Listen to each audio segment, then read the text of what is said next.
Let's see here. I am a theater student with an interest in props. This is from Claytations. Recently, one of my heroes gave me their number, and I feel quite honored. What tips do you have for being a mentee and knowing when and what to ask? This is a really good question, because I have some phone numbers in my phone of people who are way more busy and often sometimes maybe way more famous than me. And I think the same thing. This friendship is nice, but I don't want to overtax it. It's a really good question, Claytations. What tips do you have for being a mentee and knowing when and what to ask? So yeah, I think you're describing a tension there, and the tension is to like lean into this thing and ask all the questions, but you don't want to waste their time. You don't want to be a burden. You want to be self-contained. We should all be working towards being self-contained.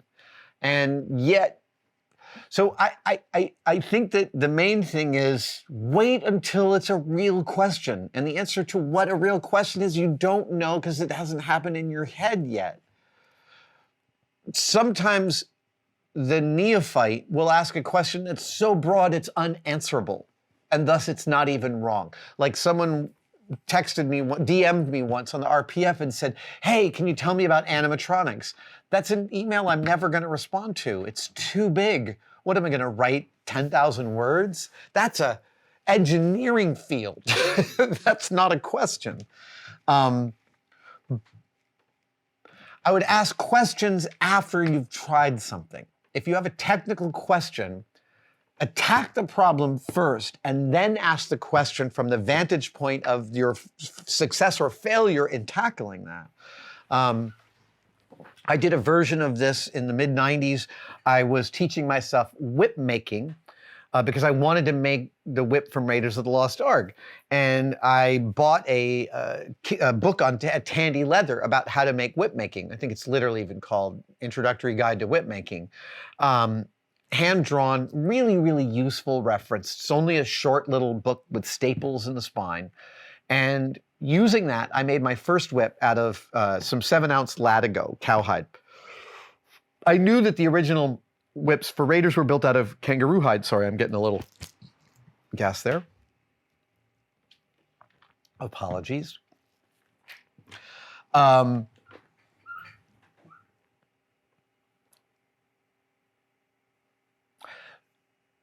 But I waited until after I had built that whip to call David Morgan, the company in Seattle that started by the man, David Morgan, who built the whips for Raiders. His son built the whip for the Mythbusters Raiders episode. A wonderful company, for the longest time, the only importer or one of the only importers of kangaroo hide into the United States. And I cold called David Morgan, and he gave me an hour on the phone. And rather than ask advice about building whips when I had never touched one, I was much more able to receive his advice because I had already built one. And when I was asking him, hey, you know, the book said to do it this way, but I tried it a different way, he was like, oh yeah, that second way you tried it, that's another way to do the same thing. That was totally reasonable. That kind of stuff from him was huge. So my advice about getting the number of one of your heroes is ask them questions about things you have already tackled, so you have some institutional reference for the advice they may have. This is a lovely one. Crispy Chrissy. I haven't answered a question from Crispy Chrissy before. Crispy Chrissy says, listening to people talk about something that they are passionate about is one of my favorite things to experience. Oh man, so much this. One of the great things about the Ecliptic Festival was they didn't just have bands like Sun Ra and Ted Leo and the Pharmacists. They also had scientists giving talks, and there were a bunch of great science talks. I saw most of them. And that was the variety that we were seeing. People interested in their material, and I always find that fascinating. So I totally agree with you. Crispy Chrissy then goes on to say, you are that person for me. Oh, shucks, thank you. I actually didn't even see that part of the sentence when I saw it. Thank you. Who is that person for you? The being of that is Carl Sagan. Like, genuinely world-class scientist and science communicator. A true unicorn. You can't say enough about his contributions to science, to culture. He wrote nonfiction books. He wrote fiction books. He wrote Contact, which we just watched again recently. It's so good. Sagan is way up there. One of my all-time favorite science communicators right now, Alie Ward. Alie Ward, I believe, is also showing up in the new execution of James Burke's Connections. And she has an incredible podcast called Ologies, which if you don't know about it, you are welcome. She's incredibly prolific. And these are interviews with experts in their field.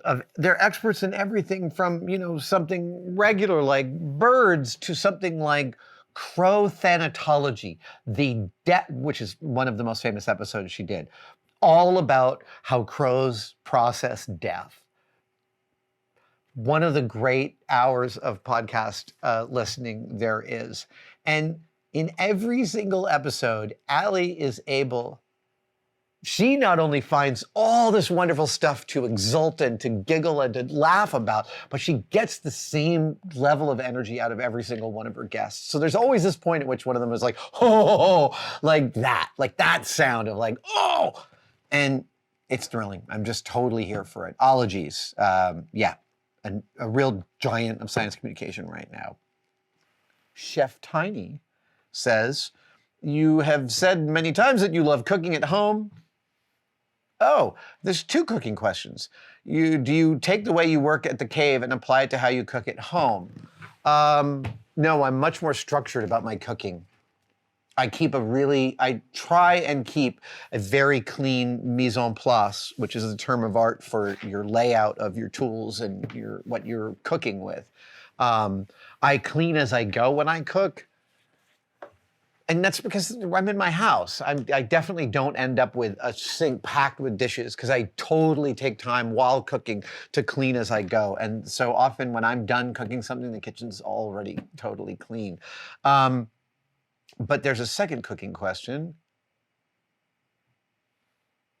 Robert Standen says, you've said many times that you and Mrs. Donttrythis love cooking, but do you do much baking? I do not. I have. Mrs. Donttrythis does a lot of baking and loves baking. There's a recipe for cardamom cake that Eric Mead, my friend Eric Mead, the magician, gave us recently. By recently, I mean last year. That is so easy to make and so freaking delicious. My wife makes those like not infrequently. I think we've gone through 4 in the last year. So my wife likes both aspects of cooking. She likes the free form of like cooking the fridge and making something from scratch. She also really likes the rigidity and specificity of baking. And when she is cooking and she's baking, she uses almost entirely gram weights rather than like 1 cup, 1 teaspoon. She prefers that.